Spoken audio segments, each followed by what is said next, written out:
우리 함께 하나님의 말씀 보겠습니다. 신약성경 에베소서 6장 1절에서 4절까지의 말씀입니다. 에베소서 6장 1절에서 4절까지의 말씀, 우리 4절의 말씀을 한 목소리로 읽도록 하겠습니다. 자녀들아, 주 안에서 너희 부모에게 순종하라. 이것이 옳으니라. 내 아버지와 어머니를 공경하라. 이것은 약속이 있는 첫 계명이니 이로써 내가 잘되고 땅에서 장수하리라.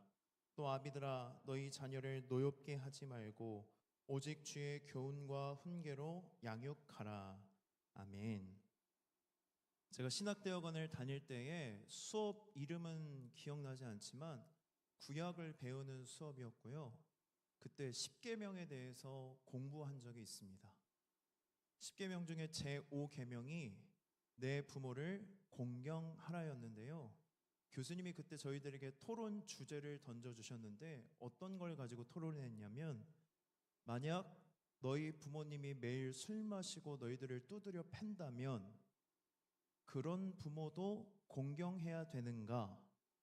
라는 토론 주제를 주셨고, 그때 함께 수업을 한 40명 정도가 들었는데 그룹으로 나누어서 그 주제를 가지고 토론하기 시작했습니다. 그런 부모는 공경하지 않아야 된다고 하는 사람들도 있었고, 그럼에도 불구하고 하나님의 말씀이기 때문에 그런 부모랄지라도 공경해야 한다는 주장들이 더 많았습니다. 그래서 교수님이 그런 토론하는 것들을 보시고 더 강력한 예시, 더 극단적인 예시를 들었는데요. 어떻게 얘기하셨냐면, 만약 어머니가 아버지에게 성폭행을 당해서 임신했고 너가 그 가정에서 태어난다면 그 아버지를 공경해야 하는가라고 극단적인 예시를 들었습니다. 그때 선뜻 그 예시에 대해서 그런 부모도 공경해야 한다고 이야기하는 신학생들이 별로 없었습니다. 왜냐하면 도덕적으로 윤리적으로 그런 부모는 공경할 수 없다고 생각을 했던 것 같습니다. 저도 그렇게 생각을 했고요. 그런데 교수님께서 답을 가르쳐 주셨습니다. 그런 부모라도 그럼에도 불구하고 그 부모를 뭐 해야 된다? 공경해야 한다. 이유는 간단합니다. 누가 하신 말씀이기 때문이에요? 하나님이 하신 말씀이기 때문이다. 만약 여기서 수업이 끝났다면 여러분들의 마음속에 수많은 물음표와 느낌표가 떴을 겁니다. 그게 말이 되냐? 그런 부모를 어떻게 공경할 수 있겠느냐? 그때 교수님이 뭐라고 말씀하셨냐면, 제5계명 내 부모를 공경하라는 이중계명이다. 첫 번째는 자녀들에게 내 부모를 공경하라고 주신 명령이고, 두 번째는 부모에게 공경할 만한 부모가 되라는 계명이라는 가르침을 주셨어요. 그러니까 그런 부모라 할지라도 하나님의 말씀이기 때문에 공경해야 하지만 부모로서는 어떤 부모가 되어야 된다는 거예요? 공경할 만한 부모가 되라는 계명이 바로 제5계명입니다. 성경을 보면 하나님은 뭐라고 말씀하시냐면, 우선적으로 하늘의 아버지를 순종하고 하늘의 아버지께 충성을 다하고 땅에 있는 아버지 어머니에게 공경하고 효도를 하라고 말씀이 많이 나옵니다. 또한 부모님에게 불효하는 자식을 어떻게 하라고 말씀하시냐면 몇 번이고 돌로 쳐 죽이라고 이야기를 해요. 그리고 부모님을 무시하는 자녀가 있으면 하나님께서 그 자녀를 저주하신다고까지 말씀하십니다. 또한 말세의 징조 중 하나가 불효라고 기록되어 있을 정도로 성경은 뭐에 대해서 강조하고 있어요? 부모님에게 효도해라, 부모님을 공경하라라고 우리에게 반복해서 이야기하고 있습니다. 하나님께서 자녀들에게 부모를 공경하라고 명령하시고 부모님에게는 공경받을 만한 부모가 되라고 명령하시는 것은 그러한 부모 자녀 관계가 누가 계획하신 모습이라는 거예요? 하나님이 처음 가정을 설계하실 때의 부모 자녀의 관계는 공경할 만한 부모, 그리고 그 부모를 공경하는 자녀의 관계로 우리 가정을 설계하셨다는 것입니다. 그런데 한편으로 이 5계명을 10계명으로 주셨다는 것에 저는 어떠한 생각을 했냐면, 그만큼 사람들이 부모를 공경하지 않았기 때문에 뭘로 주신 거예요? 계명으로 주셨고, 그 계명을 지키라고 명령하셨다는 것입니다. 부모님을 공경하지 않아 이 땅의 가정이 하나님이 계획하시고 원하시는 모습에서 떠나 병들고 무너지고 깨어진 가정이 너무나도 많습니다. 하나님께서 계획하시고 의도하신 가정은 이런 가정의 모습이 아니었습니다. 태초에 인간을 지으시고 아담과 하와가 서로 하나가 되게 하셔서 가정이 탄생하게 되는데요. 가정은 하나님이 우리에게 주신 선물입니다. 우리가 살아가는 이 땅 가운데 여러 공동체가 있고 여러 그룹이 있지만, 그 그룹과 공동체 중에 하나님께서 우리에게 주신 공동체는 딱 두 가지예요. 첫 번째는 가정이고 두 번째는 교회입니다. 가정과 교회만 누가 우리에게 주신 공동체예요? 하나님이 주셨고, 하나님으로부터 이루어진 공동체가 가정과 교회이기 때문에 이 가정과 교회는 공통점을 갖고 있습니다. 가정과 교회의 첫 번째 공통점은 뭐냐면, 가정과 교회를 움직이는 힘은 사랑이라는 것입니다. 가정은 두 사람의 사랑으로 부부가 되고 자녀를 낳고 가정을 이룹니다. 교회 역시 주님의 사랑이 아니라면 존재할 수 없는 게 바로 교회입니다. 서로 다른 우리가 하나가 되어서 한 분이신 하나님을 예배하고 모이고 교제할 수 있는 이유는 단 한 가지, 우리를 향하신 주님의 사랑이 아니고서는 이것에 대해서 대답할 길이 없습니다. 그래서 여러분, 가정과 교회는 사랑이 없으면 무너지고 병들고 깨지는 것입니다.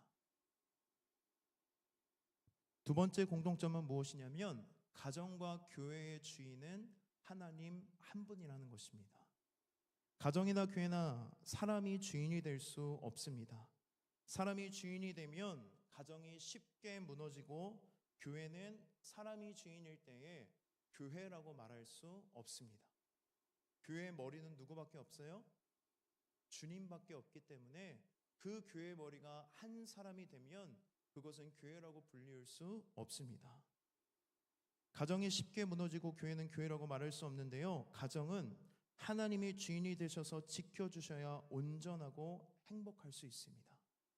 교회 역시 하나님이 주인이실 때에 부흥의 역사가 임하고 교회다울 수 있습니다. 그리고 마지막 세 번째 공통점은 뭐냐면, 가정과 교회는 하나님 나라를 이루고 확장해야 한다는 거룩한 사명이 가정과 교회에 있습니다. 부모들의 역할이 무엇입니까? 자녀들을 잘 양육해서 그 자녀들이 온전한 인간으로 성장하고, 자녀가 부모를 떠나 한 몸을 이루는 부부가 되어서 또 무엇을 이루어요? 가정을 이루는 거예요. 가정이 가장을 낳고 가정이 가정을 낳으면서 하나님 나라가 확장해야 하는 사명이 어디에 있냐면 가정에 있고, 또한 교회도 매일 모여서 예배드리고 교제하고 끝나는 것이 아니라 교회 문 밖에 나아가 하나님을 모르는 영혼들에게 복음을 전하고 하나님 나라를 확장해야 되는 거룩한 사명이 교회에 있습니다. 그래서 여러분, 교회는 큰 가정이 되어야 하고 가정은 작은 교회가 되어야 합니다. 이처럼 가정을 통해 이루시는 하나님의 놀라운 뜻과 계획이 분명히 있습니다. 우리 다영이가 기도할 때 잘 이야기해 줬는데요. 하나님은 부모 자녀의 관계를 통해 하나님과 나의 관계가 무엇인지를 보여주시고자 가정을 설계하셨다는 거예요.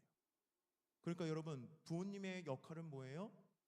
하나님의 나를 얼마나 사랑하시는지 누구를 통해서 경험해야 된다는 거예요? 사랑하는 우리 부모님의 사랑을 통해 하나님의 살아계심, 하나님이 나를 얼마나 사랑하시는지를 부모님을 통해 배우고 경험할 수 있도록 하나님이 가정을 설계하셨다는 것입니다. 자녀들은 살아가면서 부모에게 조건 없는 사랑을 경험하고, 그 사랑의 경험을 통해 어렴풋이나마 무엇을 떠올리냐면, 아, 하나님이 나를 이렇게 사랑하시는 거구나. 하나님이 이런 분이시구나. 그리고 하나님이 나를 이렇게 보고 계시는구나를 누구를 통해 경험하게 된다는 거예요? 하나님이 우리에게 주신 부모님을 통해 미리 경험하게 되는 것입니다. 그렇기 때문에 부모는요, 하나님의 대리자입니다. 그런데 안타깝게도 우리가 경험하고 있는 가정이 이렇지 않다는 것입니다. 우리가 실제로 경험하는 가정은 하나님이 계획하시고 설계하신 가정의 모습과 많이 다릅니다. 누구보다 가깝고 친밀하고 사랑하고 영적이고 거룩한 하나님 나라가 되어야 하는 가정이 어떻게 됐어요? 누구보다 깊은 상처를 주고 서로 미워하고 갈등하고 다투며 아픔을 우리에게 안겨줄 때가 많다는 것입니다. 이 문제가 어디에서부터 시작되었을까요? 인간이 죄를 지음으로 하나님과의 관계가 깨어지면서 모든 관계가 병들고 깨지기 시작하면서 부모와 자녀 관계도 부부 관계도 모든 인간관계도 죄로 인해 깨졌기 때문에 그 죄의 결과가 어디에도 나타나고 어디에서 드러나는 거예요? 가정에서도 나타나고 가정에서도 드러난다는 것입니다. 하나님이 계획하신 가정의 모습이 깨지고 병들고 무너졌습니다. 우리가 보고 있는 이 깨어진 가정의 모습은요, 하나님의 의도가 아니라는 것을 우리는 분명히 알아야 합니다. 하나님은 이런 가정을 꿈꾸고 계획하시지 않으셨습니다. 그러나 우리에게 소망이 있는 것은 무엇이냐면 하나님께서 이렇게 깨지고 병들고 무너져 있는 가정을 결코 그냥 내버려 두시지 않는다는 것입니다. 하나님은 이 가정이 다시 회복되고 이 가정이 다시 소망이 되고 살아나서 이 가정을 통해 하나님 나라를 이루고 하나님의 사랑을 보여주는 부모가 되게 하고 그런 부모를 공경하는 자녀가 되어서 행복한 가정을 이룰 수 있도록 간절히 원하시고 그렇게 이루어 가신다는 것입니다. 그래서 하나님은 가장 본질적인 문제인 죄의 문제를 하나밖에 없는 아들 예수님을 이 땅에 보내셔서 그 예수님은 이 땅에 오셔서 우리의 모든 죄를 대신해 십자가에 못 박혀 죽으시고 살아나심으로 죄의 문제를 온전히 해결했습니다. 믿으십니까? 몇 번이고 제가 반복해서 이야기하지만 죄의 문제만 해결하신 것이 아니라 우리 인생의 죄로 인해 나타나는 모든 고통의 문제를 십자가에서 해결하셨습니다. 우리 가정의 문제도 어디에서 해결된 것입니까? 십자가에서 해결되었습니다. 그렇기 때문에 우리가 예수 그리스도를 소망 삼고 우리는 깨어진 가정을 바라봐야 합니다. 내가 이러한 가정에서 자라났다고, 나는 부모님으로부터 충분한 사랑을 받지 못해서 상처가 많다고, 가정을 꿈꾸지 못하고 결혼을 멀리하고 자녀를 낳는 것을 두려워할 필요가 없다는 것입니다. 왜 그래요?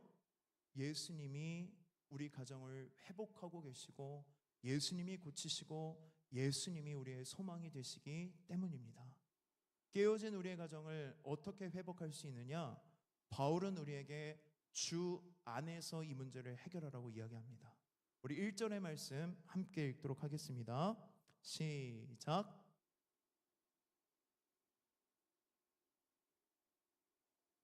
아멘. 바울은 자녀들에게 뭐라고 명령하냐면 주 안에서 너희 부모에게 순종하라라고 이야기합니다. 우리가 성경을 보면요, 성경은 원래 장절이 구분되어 있지 않다는 것을 여러분 아셔야 돼요. 성경은 애초에 원본은 장절이 구분되어 있지 않습니다. 그런데 계속해서 그 원본을 베끼고 사본을 만들다 보니 사본을 잘 만들 수 있도록 편의를 위해 장과 절을 구분하게 됐어요. 근데 장과 절을 구분하는 기준이 여러 가지가 있지만 가장 큰 기준은 내용이었어요. 그래서 여러분들이 갖고 있는 성경을 보면 6장 1절부터 4절까지는 부모 자녀 관계, 그리고 5절부터 9절까지는 종과 상전. 그런데요, 가정에 부모 자녀 관계만 있는 게 아니라 또 뭐가 있어요? 부부 관계가 있잖아요. 부부 관계는 또 어디에 있어요? 5장 22절부터 33절까지 나옵니다. 그러니까 이 세 가지는 뭘 의미하냐면 5장 22절부터 6장 9절까지는 그리스도인의 기독교 윤리를 말하는 거예요. 부모, 자녀, 부부 관계, 그리고 종과 상전은 여러분 종 데리고 다니세요? 현대로 적용하면 내가 일상 직장에 있는 사람들과의 관계 가운데에 어떻게 살아가야 하는지 그리스도인이라면 그 윤리를 보여주는 게 이 말씀인데요. 바울이 말하는 기독교 윤리의 중심은 무엇이냐면 주께 하듯 순종하라는 거예요. 그래서 그 5장 22절부터 6장 9절까지의 말씀을 쭉 보면 공통적인 규칙이 있습니다. 당시 사회 문화적인 배경상 권위가 없었던 대상들에게 먼저 명령을 해요. 부부 관계에서는 누가 권위가 없었어요? 옛날에는 아내, 자녀, 종들에게 먼저 명령을 하는데 그 명령의 핵심은 이거예요. 주께 하듯 그들에게 순종하라. 하나님이 주신 권위를 인정하고 남편에게, 그리고 부모에게, 그리고 주인에게 순종하라. 그리고 그 다음에 권위가 있었던 남편, 그리고 부모, 그리고 주인에게는 동일하게 말씀하시는 게 뭐냐면 너희들의 권위를 너희들 마음대로 사용하지 말라는 거예요. 권위를 자제해라. 그게 바로 그리스도인의 기독교 윤리라고 말할 수 있습니다. 설교 서두에서 가정은 하나님이 주신 가장 아름다운 공동체여야 하는데 죄로 인해 가정이 병들고 깨지고 무너졌다고 이야기했습니다. 죄의 본질은 무엇이냐면 자기 중심성이에요. 제가 여러 번 설교하면서 이야기했지만 죄의 본질은 뭐냐면 자기 중심성, 이기적인 마음입니다. 사람들이 왜 죄를 짓느냐? 자기 중심적인 마음을 가지고 내 욕심과 유익을 위해 상대방을 인격적인 존재로 대하지 않고 물건이나 도구로 취급하는 게 죄예요. 그러니 관계에 문제가 생기겠습니까? 안 생기겠습니까? 그러니 자기 중심성 때문에 죄로 인해서 인간의 관계 가운데에 문제가 생기는 것입니다. 사랑은 뒤틀려 욕망이 되었고 권위는 억압이 되었습니다. 그러나 바울은 우리에게 뭐라고 이야기하냐면 주 안에서 우리가 순종해야 한다고 이야기합니다. 우리가 주님 안에 있으면, 주님의 은혜 안에 있으면 우리는 새로워지고 달라지는 것입니다. 나의 모든 죄를 대신해 십자가에서 죽으시고 부활하신 예수님을 믿을 때 죄의 문제가 해결되고 구원의 은혜 가운데 감격 안에 살아가게 되면서 서서히 내 안에 있는 자기 중심성이 사라지기 시작합니다. 자기 중심성이 사라진 그 자리에 뭐가 들어가기 시작하냐면 예수님의 사랑과 평안으로 가득해집니다. 그러니 여러분, 관계를 맺는 게 달라질까요? 안 달라질까요? 관계가 회복되고 달라지는 이유가 거기에 있다는 것입니다.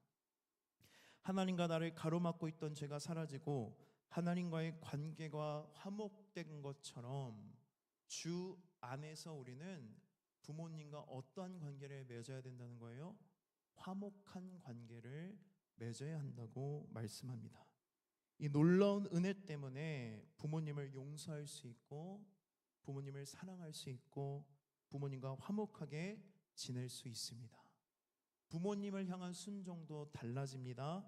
더 이상 부모의 권위에 마지못해 순종하는 게 아니라 부모님께 순종하는 것이 하나님의 기뻐하시는 일이라는 것을 알고 부모님께 기쁨으로 순종할 수 있는 변화가 어디 안에서 일어난다는 거예요? 주님 안에서 일어난다는 것입니다. 또한 바울은 주 안에서 부모님에게 순종하는 것이 옳으니라 라고 이야기해요. 여러분, 옳다의 반대말이 뭘까요? 옳다.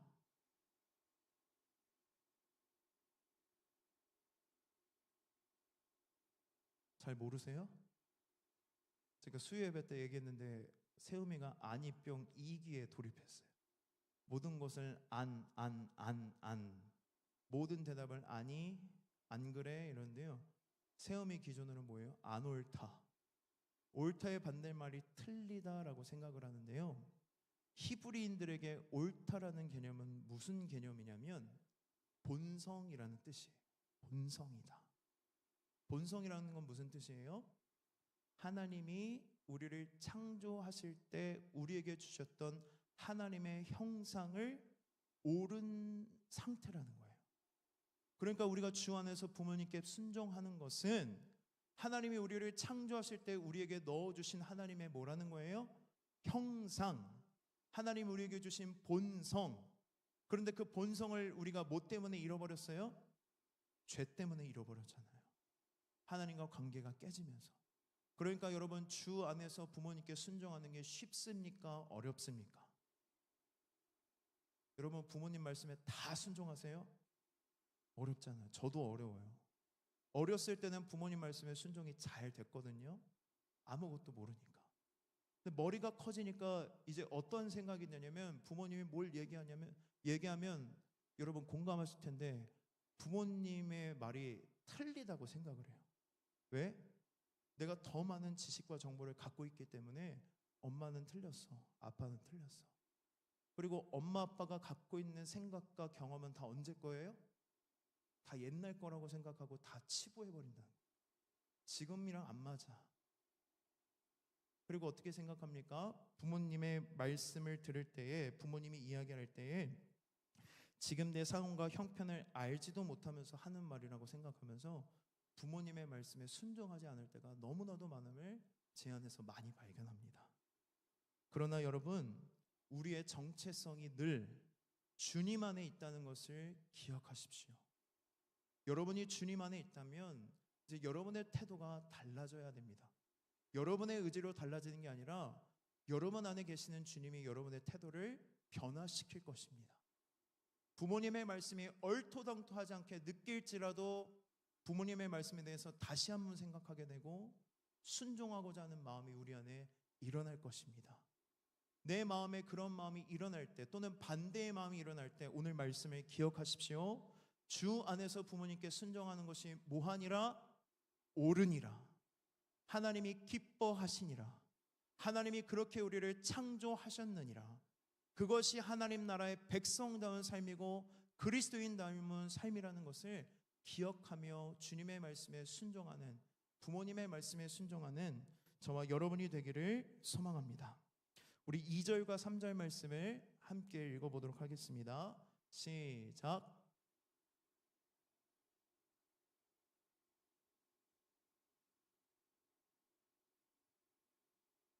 아멘. 1절에서는 순종하라고 이야기하고요, 2절에 가니까 바울은 또 이야기해요. 부모님께 뭐하라? 공경하라. 우리가 이것은 십계명에서 제5계명이라는 것을 우리는 거의 다 알 거예요.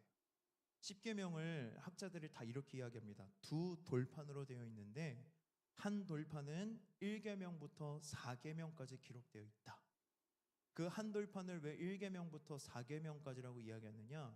1계명부터 4계명은 하나님과 나 사이에서 지켜야 하는 계명이기 때문에 신학적으로 대신 계명이라고 해요.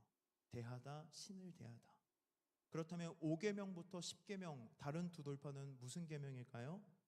대인 계명, 나와 이웃 간에 지켜야 되는 계명이다. 그래서 한 율법학자가 예수님께 찾아와서 물어요. 예수님, 가장 큰 계명이 무엇입니까? 그때 예수님이 이렇게 말씀하십니다. 하나님 사랑, 이웃 사랑. 무슨 뜻이에요? 1계명부터 4계명까지 지키는 것은 하나님을 사랑하는 마음으로 지키는 거고, 5계명부터 10계명까지는 이웃을 사랑하는 마음으로 지키는 계명이라는 뜻입니다. 그런데요 여러분, 5계명이 대인계명의 첫 번째 순서에 있다는 것이 중요합니다. 하나님은 그냥 아무 생각 없이 생각나는 대로 말하신 게 아니라 이 5계명이 대인계명의 첫 번째 순서로 들어온 것은 무엇이냐면, 인간과 인간 사이에 지켜야 하는 계명 중에 기본이 되고 가장 중요한 게 뭐라는 거예요? 부모님을 공경하는 계명이 가장 중요하다는 것입니다. 그러면 여러분, 살인하지 말라는 계명보다 뭐가 더 중요하다는 거예요? 부모를 공경하는 게 더 중요하게 하나님이 생각하시고 그렇게 말씀하셨다는 거예요. 종교개혁자 마틴 루터는 이 10계명에 대해서 이렇게까지 이야기합니다. 5계명은 나머지 6계명부터 10계명까지의 모든 계명을 지킬 수 있는 열쇠다. 무슨 뜻이에요? 부모를 공경하지 않으면 나머지 계명 다 못 지킨다는 거예요. 그런데 부모님을 공경하면 나머지 계명을 다 지킬 수 있고, 부모님을 공경하는 게 인간관계의 기본이라는 것입니다. 여러분, 이 5계명에는 슬픈 사실이 있습니다. 이 10계명이 언제 주어졌냐면 이스라엘 백성들이 광야 사막을 돌아다닐 때 하나님이 시내산에서 언약을 하고 언약 백성이니까 10계명을 주세요. 근데 이 5계명이 우리가 잘 아는 것처럼 사회적인 문제가 있을 때 법안을 발의하잖아요. 그 문제를 방지하려고. 왜 부모를 공경하라는 법을 사막에서 주셨을까? 광야 사막을 돌아다니다 보니까 너무 힘이 드는 거예요. 그러다 보니 그들의 눈에 밟히고 힘들게 여겨졌던 존재가 늙은 부모들이었습니다. 그들을 뭐하고 싶은 마음이 일어나는 거예요? 그냥 사막에 내버려 두고 싶다. 챙기고 싶지 않다. 너무 버겁고 힘들다. 그러한 마음을 누가 보신 것입니까? 하나님이 보시고 내 부모를 공경하라는 계명을 주시고 지키게 하셨습니다. 왜? 부모를 공경하지 않는 사회는 사회 전체가 흔들리는 문제이기 때문에 하나님이 부모를 공경하라는 계명을 인간과 인간 사이에 지키는 계명 중에 가장 중요한 계명으로 주신 것입니다. 또한 부모 공경이 가장 중요한 이유는 무엇이냐면 부모님은 나에게 생명을 전달해 주신 분이기 때문입니다. 하나님은 모든 생명의 주인이십니다. 부모님은 생명의 주인이신 하나님의 뜻을 따라 우리가 이 땅 가운데 생명을 얻을 수 있도록 하나님께서 부모님들을 사용하신 것입니다. 우리는 부모님이 아니었다면 이 땅에 태어나지 못했습니다. 5계명은 누구를 기억하라는 거냐면 너희들이 이 땅 가운데에 숨을 붙이고 살아갈 수 있게 해준 존재인 부모를 기억하라는 거예요. 그래서 어떤 신학자는 이거를 이렇게 얘기해요. 5계명을 배꼽계명이라고 이야기해요. 10계명 중에 가운데 있기도 하고 배꼽은 뭘 뜻해요? 내가 부모님, 어머니 뱃속에 10개월 동안 있으면서 탯줄로 모든 영양분을 공급받고 그 어머니와 아버지가 아니었다면 태어날 수 없었기 때문에 배꼽을 기억하라는 계명이 5계명이라고 이야기하기도 합니다. 아담과 아담 이후의 인간은 지어지는 방식이 다릅니다. 아담은 하나님이 직접 손으로 지으셨지만 아담 이후의 인간은 하나님이 어떻게 지으시냐면 부모를 통해 우리를 지으십니다.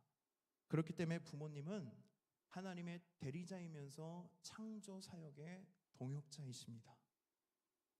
부모님은 내가 이 땅에 존재하게 된 이유이고 이것이 바로 부모님을 바라보는 가장 근본적인 관점이어야 합니다. 그렇기 때문에 부모님은 나에게 생명을 주신 분이기 때문에 공경할 만한 이유가 충분하다는 것입니다. 여러분 이해가 되세요? 부모님이 아니었다면 나는 이 자리에 있을 수 없기 때문에 부모님은 공경하기에 충분한 존재라는 것입니다. 또한 성경을 보면 공경이라는 단어를 누구에게만 사용하냐면 하나님께만 사용합니다. 그리고 레위기 19장 3절의 말씀을 보면 하나님이 뭐라고 말씀하신지 아세요? 내 부모를 경외하라고 이야기해요. 경외한다는 단어도 누구한테만 쓰이는 단어예요? 하나님. 예외적으로 부모님에게도 사용합니다. 내 부모를 공경하라, 내 부모를 경외하라. 그것은 무엇이냐면 부모님을 경외하는 것, 부모님을 공경하는 것은 곧 하나님을 공경하는 것이고 우리가 부모님을 공경할 때 하나님께서 영광 받으신다는 것입니다. 그렇다면 여러분 공경하다가 무슨 뜻일까요? 제가 세우미한테 이거 설교 준비하면서 계속 시켰거든요. 내 부모님을 공경하라. 공경하라. 그랬더니 세우미가 그때 무슨 영화부에서 선물 하나 줬는데 이렇게 손가락 길쭉하게 그걸 막 이렇게 휘두르고 있었거든요. 공격하라고? 그러면서 저희 아내한테 이렇게 가더라고요. 그래서 아니 공경하라고. 공경하라. 공경하라가 뭘까요? 국어 사전에서 공경하라를 이렇게 이야기합니다. 공경하다는 공손히 받들어 오시다. 근데 이 뜻만으로도 충분하지 않습니다. 히브리어 원어로 카베드인데요. 카베드가 뭐냐면 여러 가지 뜻을 담고 있어요. 영광을 돌리다, 무게를 달다, 무겁다. 공경한다는 것은 부모님을 무거운 존재로 존중한다는 거예요. 부모님을 소중히 여기라는 거예요. 부모님을 가볍게 여기지 말라는 것입니다. 그래서 우리가 하나님 앞에 공경할 때 하나님이 우리에게 뭘 약속하셨어요? 네가 잘 될 거야. 그리고 이 땅에서 장수할 거야. 그래서 바울이 에베소서에서 뭐라고 이야기합니까? 약속이 있는 첫 계명이다. 여러분 성공하고 싶으세요? 잘 되고 싶으세요? 그럼 뭐 하라는 거예요? 부모를 공경하라. 이건 기복신앙이 아닙니다. 하나님께서 우리에게 약속하신 말씀이에요. 너희들이 분명 잘 되기를 원하느냐? 그러면 내가 너희들에게 허락한 부모님을 뭐하라? 공경하라. 그때 내가 너희들을 축복하겠다고 약속하셨어요. 그런데 부모님을 공경하는 거랑 우리를 축복하는 거랑 무슨 상관이 있길래 하나님은 부모님을 공경하라고 말씀하시고 우리에게 축복하신다고 약속하실까? 여러분, 어떤 사람이 부모님을 공경하는지 아십니까?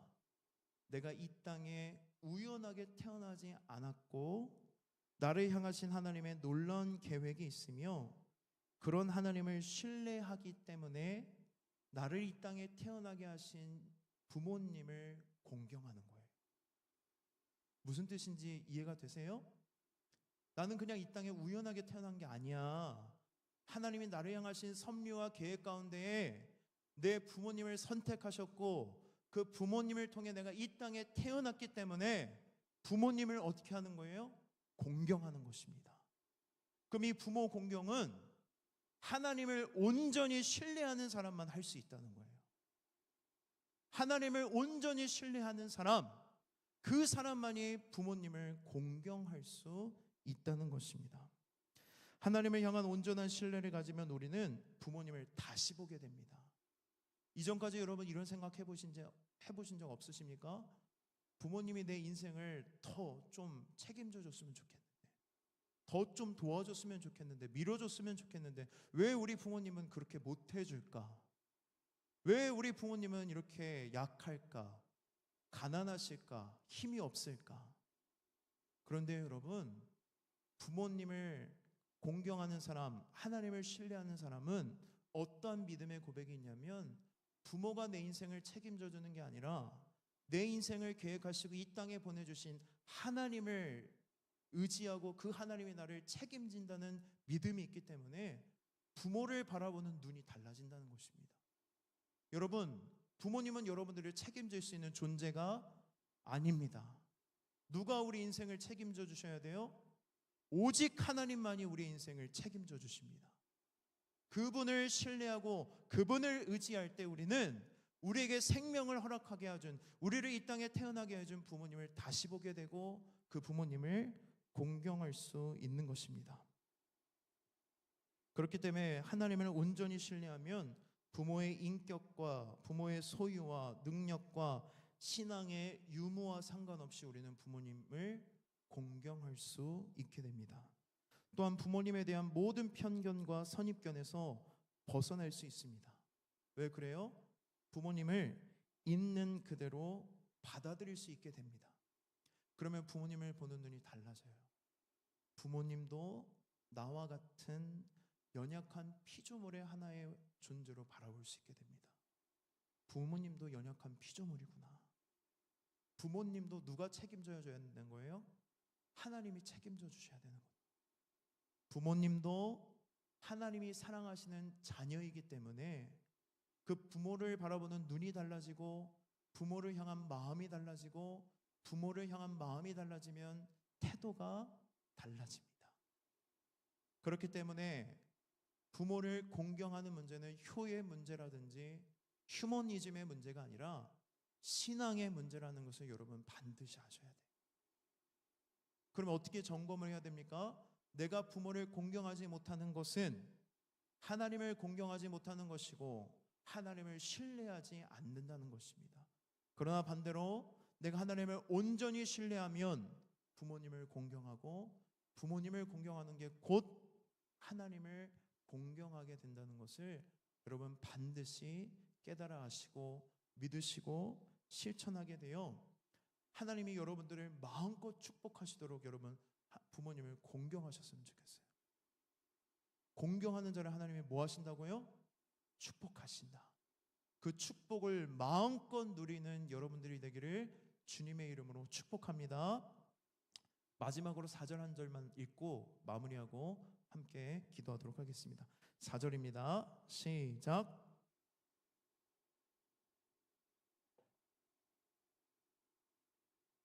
아멘.